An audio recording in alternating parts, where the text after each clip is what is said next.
Hello students and welcome to another question. This is again, as at postgrad level, a question that integrates different standards, but there is a focus on special loans as we have covered in terms of IAS 23. We can read together. It says LETLOTLO, you'll try to say that 5 times quickly. I'm just going to call it L Limited, is a private company situated in Sebokeng in the Vaal, and it specializes in TV and video games. The company produces and sells various types of products, including popular PlayStation 2, 3, and 4 games. Serious gamers can also not wait for the long-awaited PlayStation 5 to be released. The company sells new and second-hand games and also does repairs for the products that they are selling. L was established 6 years ago and has rapidly been growing into a well-known value-for-money company in their industry.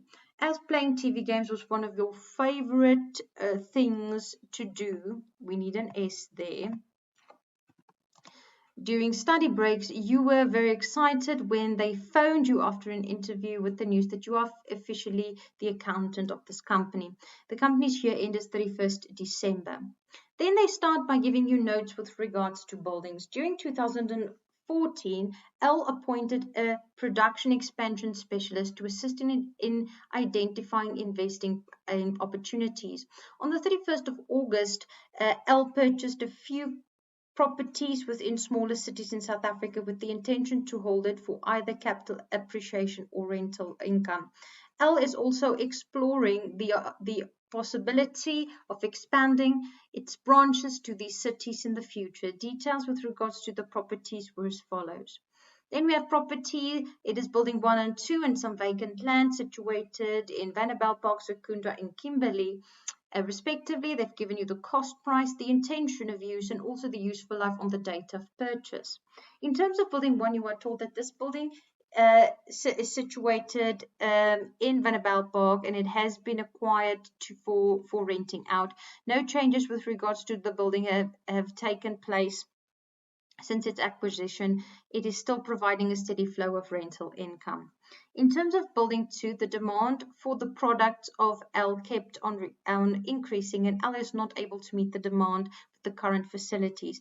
Management decided to start using building 2 in the production process as from June 2018. The tenants were informed about the decision on 1 March, and after the tenants evacuated on 30 April, it was necessary to clean the building as well as to do repairs to ensure that the building was in the correct condition to be used as a factory. This was all done by 20 May 2018, and the building was available for use on 1 June 2018 with a remaining useful life of 15 years. The estimated amount that L would currently obtain at the end of its useful life is 550,000, so there is a residual value. The fair value of building 2 on 1 June 2018 amounted to 1,250,000. On the 31st of December, the fair value of the building was 1.3 million. Buildings classified as PPE is subject to the revaluation model as in IAS 16 through the elimination method, and revaluations occur at year end. With Building 3, they said L Limited acquired Building 3 situated in Sebokeng on 1 February 2016 to be used as L's head office. The cost was 1,250,000 in cash. It was available for use on the same date. The building has an estimated useful life of 20 years and a residual value of 600,000. Then they tell you that L signed the purchase agreement on 1 February, indicating an obligation to rehabilitate the garden surrounding the building as it is going to be used for additional parking space at the end of the useful life. A technical expert provided the amount estimated to be paid on 1 February 2036 for the rehabilitation, and that is 320,000. The report contained the type of process necessary to restore the garden, as well as an estimation of the cost. An applicable pre-tax discount rate is 10% per year. So there's some provision for rehabilitation.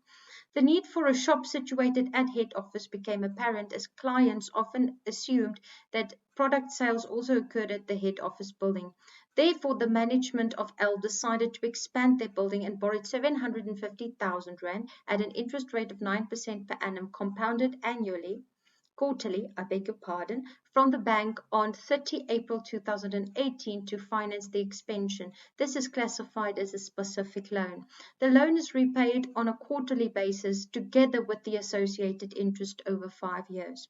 Then progress payments were as follows. On 30 April, they've paid 1,875,100, and then they've paid the same amount on 1 December, 1 February of the following year, 2019, and also the final payment on 28 February 2019. In the required part, they ask you to disclose the general journal entries as it relates to Building 2 for the year ended 31st December 2018. In required number 2, you need to disclose all the general journal entries in terms of the rehabilitation cost for additional parking space, that is for Building 3, for the year ended 31st December 2017. And then you need to disclose all the general journal entries for the building expansion up to 30 April 2019. Your entries should relate to IAS 23 borrow cost. Right, let's start.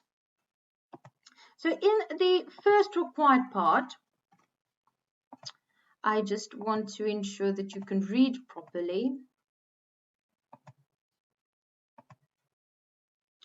Right, so in the first required part, we are going to say that the general journal entries relating to Building 2, it means that this building, which used to be investment property, became PPE. So if we look at this building, you would find that the fair value was 1,250,000 Rand on the date that the intention changed, which was 1 June 2018. Then if we look at the summary given above, Building 2 is situated in Secunda with a cost price of 1,500,650 Rand. What a big amount. So here I can clearly see now that the value of this building has deteriorated. So I'm going to recognize the fair value adjustment expense firstly. So for the fair value adjustment expense, I'm going to debit the fair value adjustment expense, and the contra account there will be the investment property. And I will need to calculate the difference between the two. So I am going to take the cost price, which is 1,500,650, and I am going to minus the fair value on the date of change of intention, which is 1,250,000 Rand.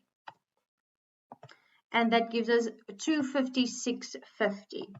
Right, then we need to reclassify the asset. So it's going to become PPE, and we're going to call it Building 2 PPE, just to make sure. And then the contra account there will be investment property. And of course, these transfers are always done at the fair value on the date of change, which is 1,250,000, and that should be the same for the credit side. Thereafter, this asset is now classified as PPE. So these entries would have been done. I'm just going to move that one up. So I'm going to say this is required one. And these general journal entries will be on the 1st of June.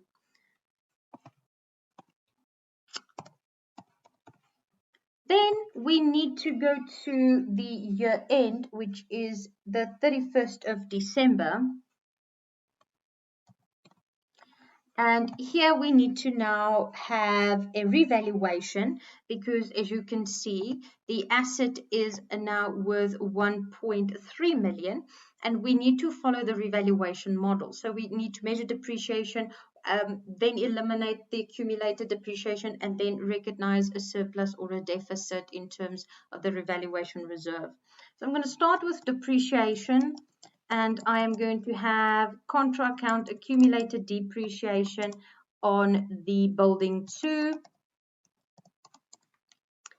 Thereafter, I need to now go and see how am I going to do this calculation. Well, I have a cost because the transfer was done at 1,250,000. And since this asset is now PPE, I need to take into account the residual value of 550,000.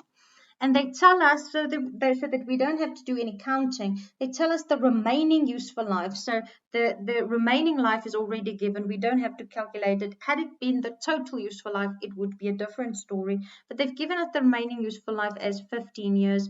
And now we need to go and count. This transfer was done on 1 June. So between 1 June and 31st of December, there was a total of 7 months that have passed.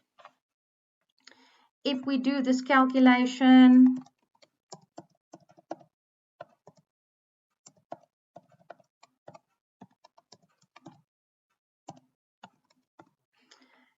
we get to a depreciation, if rounded to 2 decimals, it's 27,222,22. I just want to see if there are any rounding instructions in this question. No. So if there's no rounding instruction, we work with money and it needs to be rounded to 2 decimals. Thereafter, we need to eliminate the accumulated depreciation. So we debit the accumulated depreciation on the building and we play it off against the PPE building.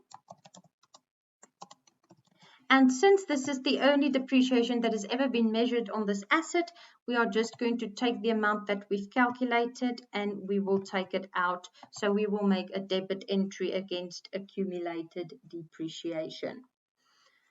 Right, then we have to go and measure our revaluation surplus. So currently we have a cost price of 1,250,000 and we had accumulated depreciation of this asset which was 27,222,22. So that left us with a carry value on the 31st of December, which is the difference between the two, which is 1,222,777,78. The revaluation should add up to the revaluated amount on 31st December, and they tell us that the net replacement value on the 31st of December is 1.3 million. So it seems to me like this is a surplus, and if I measure the difference, I get to a revaluation surplus of 77,222,22. I need to account for this calculation that I've just done now. Since the revaluation reserve is considered to be an equity, the surplus will increase it. So we're going to say credit the revaluation surplus. And the contra account for that will again be the building 2, which is PPE. And then we just need to account for the debits and the credits. Alright, so those are all the general journal entries as they relate to the transfer from investment property to PPE in terms of required number 1. In required number 2, we need to account for the rehabilitation cost for building 3 for the year ended 31st December 2017. So this requires a calculation for your provision for rehabilitation cost. So I have already done this calculation on my second sheet. So I'm just going to copy it in to the current sheet and then I am going to explain what I have done. So the first thing that we need to know is that if we are calculating a provision, we need to use our financial calculators. So onto my financial calculator, I punched into it the future value to be the 320,000 because that's the amount that needs to be paid in future. Then you would see the difference between 1 February 2016 and 1 February 2036 was a total of 20 years.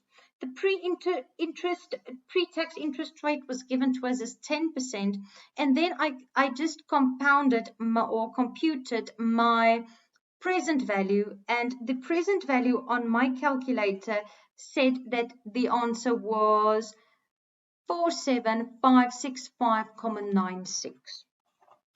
Right, then I went to my amortization table. So the thing that is tricky about this amortization table is that it now runs from 1 February to 31st of January, which is not concurrent with your financial year, 1 January to 31st December. So I did the calculations in terms of the interest as follows. So I said the first interval that would be available for me is obviously 1 February to 31st of January, but I split it 1 February to 31st December in order to meet my financial year end. And then I left 1 January to 31st January as an additional month. If you type in your amort 1-to-1, I'm not sure, I use the Sharp calculator, financial calculator.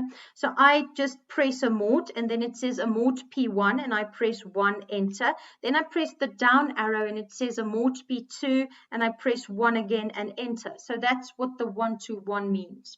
It means with the amort function, I pressed 1 enter, and then for the period 2, I also said 1 enter. And that gave me a total interest of 4756,5961. However, now I had to go and split the amounts into, and I'm just going to delete it to show you what I've done, into 11 months and 1 month.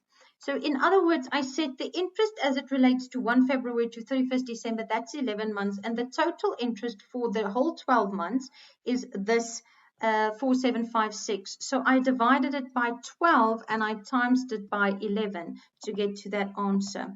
And then here I again divided the total by 12 months and I times it by 1 to get to the interest of 1 month.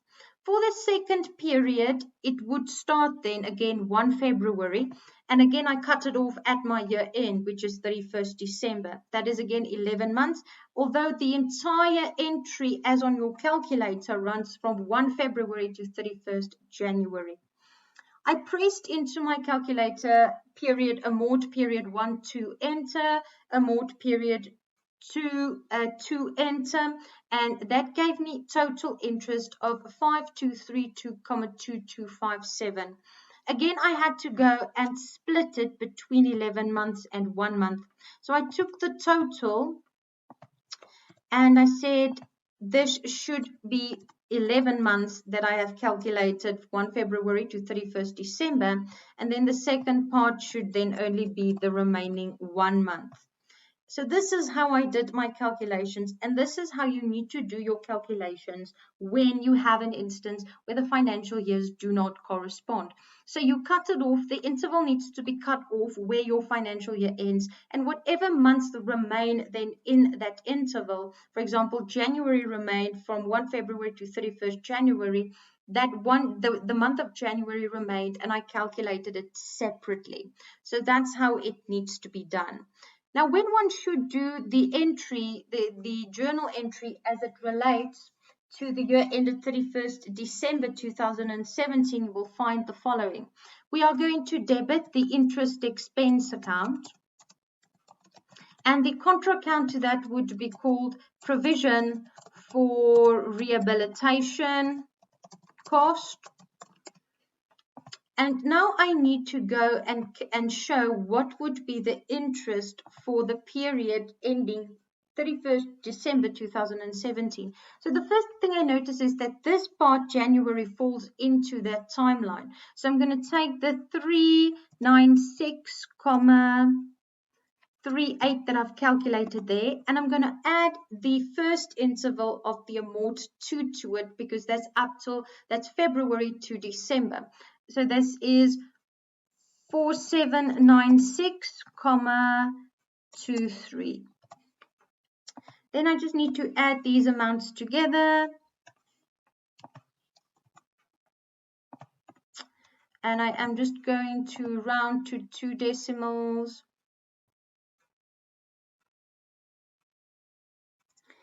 I see that if you have rounded, your amounts may differ from the rounding. So let's just type it as you would have it on your handwritten, with your handwritten calculations.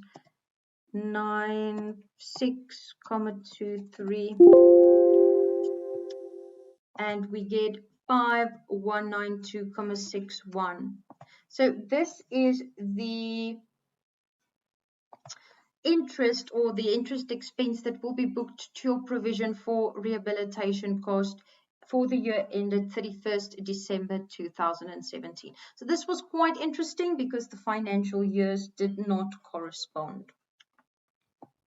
Moving on to required number 3. In number 3, they say disclose the general journal entries for the building expansion. Your entries should relate to borrow cost, which is IAS 23. So what I've done here is, again, I have done my calculations on my calculator, not to waste your time during this video. And again, we experience the same problem because now the loan is compounded quarterly. Very interestingly, it is compounded quarterly, but these quarters will now not correspond with your financial year. So I'm going to show you what to do when these your interest calculations that are now compounded quarterly, which is every 3 months, does not correspond with the financial year that ends on 31st December 2017 or 18, which are the years that are covered in this question. So firstly, I typed into my calculator. This was the type of calculation where you would find that the future value is 0 because you are told in the question that the loan and the interest is repaid. So this is not a question where you repay with a once-off in the future. So the future value, this loan should be 0 after the 5 years for which it is paid off. So the future value is 0. The present value was 750,000 Rand, which is the loan value. And I typed it in as a negative amount because, again, I used the sharp calculator and it tends to understand my calculations better when I do it that way. Then for the timing, you would find that they said it is 5 years. And then if it's quarterly, we're going to times by 4 because it's every 3 months and there will be 3 times 4 months in a year. So if we want to make it quarterly, we need to times the timing by 4 and we need to divide the interest rate by 4. So this is compounding mathematics. If it had been semi-annually, you would times the n by 2 and divide the I by 2. And I have then computed the payment, which was then 46981.55 according to my sharp calculator. From that point forward, I went to my amort function and I looked up the interest amounts because the interest amounts are really important when I want to account for my special loan. So what I've done is I've said, well, if I start with amort 1-to-1, it's the first 3 months of this loan. So the first 3 months would start, since we obtained the loan on 30 April, so the first 3 months will be May, June, and July. And I've calculated the interest, or not calculated, I simply read it off from my amort function. And I again said amort period 1, enter, amort period 2, enter. And that was the interest answer there. The second interval would run from August to October. And there again, I just read off the interest, which was amort 2, enter, and then in period 2 again to enter. And that gave me 16197.6.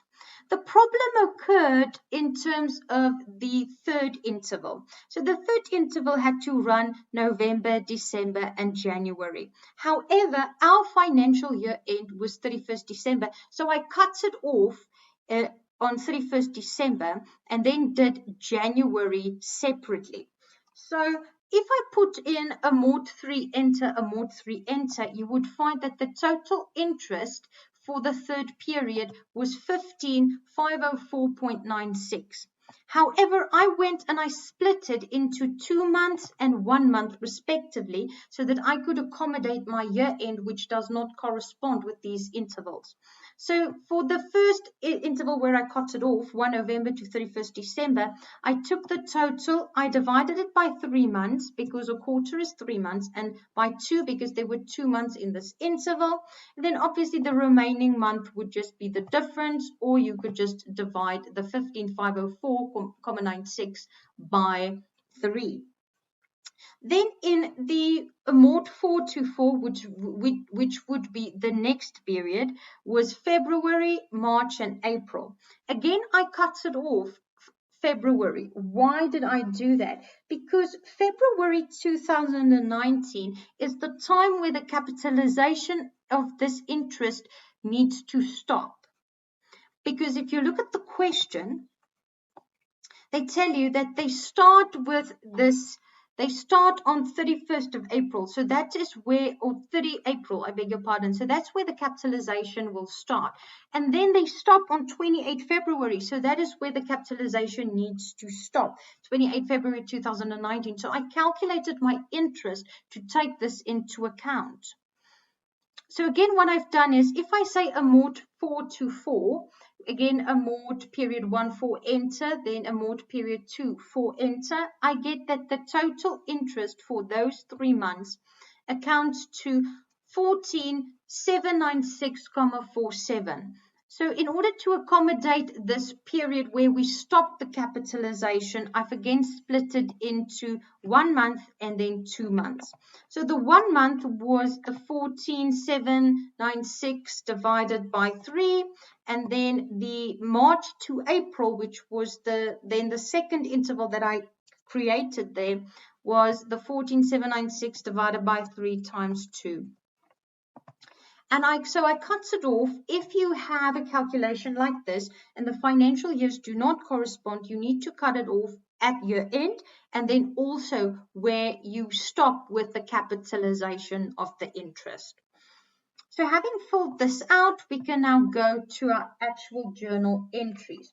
So for the journal entries, we need to do, according to this question, up until 30 April 2019. So the first entry that I will do is where I actually receive the loan, and that was on 30 April.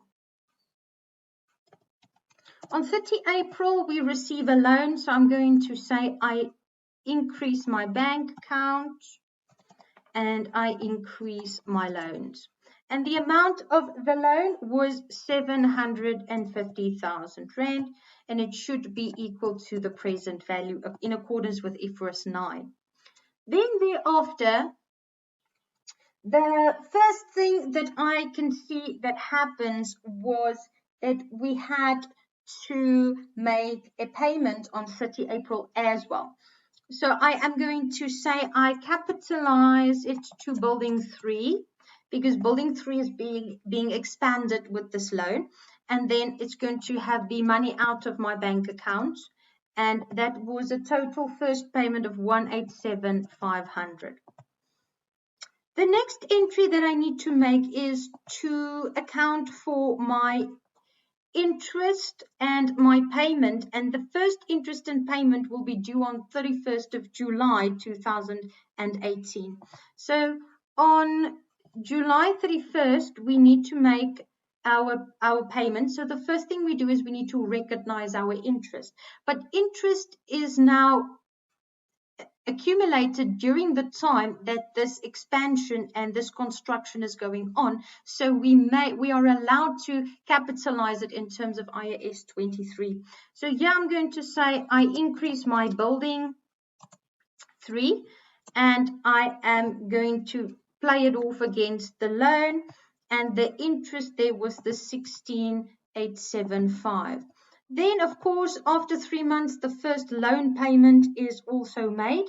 So I am going to make the loan lesser, and out of my bank, I need to make a payment. And this is the payment that I've calculated at the beginning, where I said it is 46. So I'm just going to type equals, but it is this 46981.55.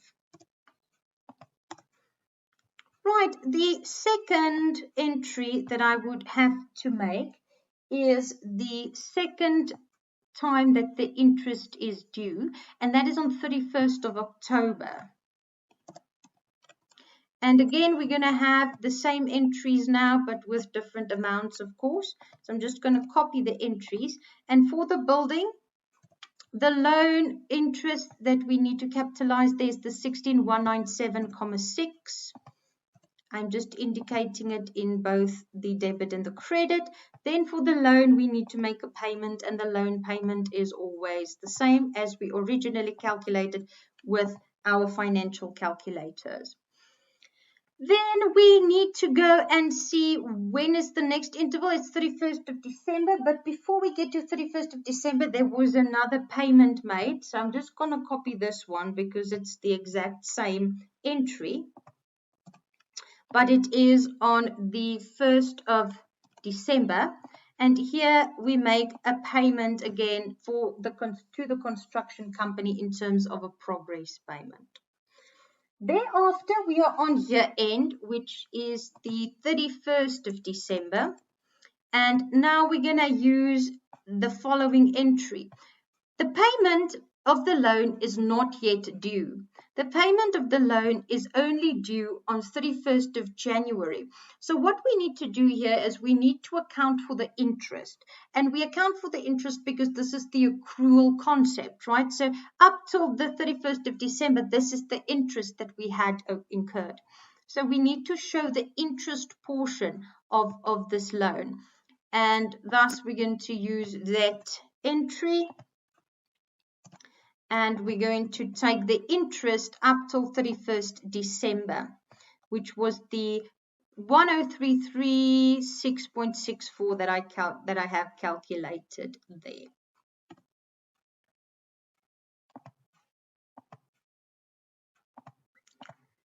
Thereafter, that's year end, and then when is payment due again? Payment is due the 1st of January. So that's the first, and now we're going to say we need to repeat this entry where we increase the buildings and we pay the loan. Of course, it will be different amounts. So now I need to account for the remaining interest of that interval, which is the 5168.32.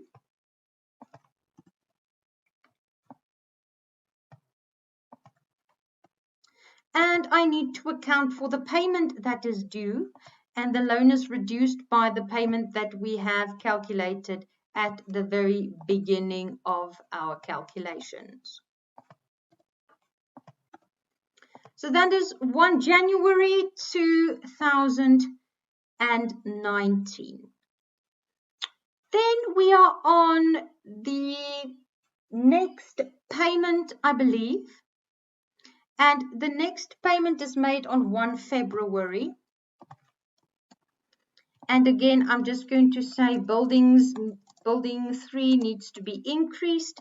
And we're going to increase it against what? We are going to increase it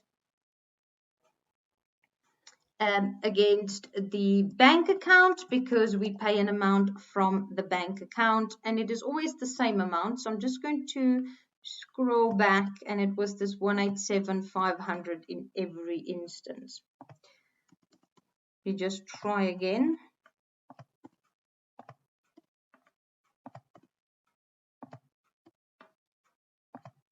Great.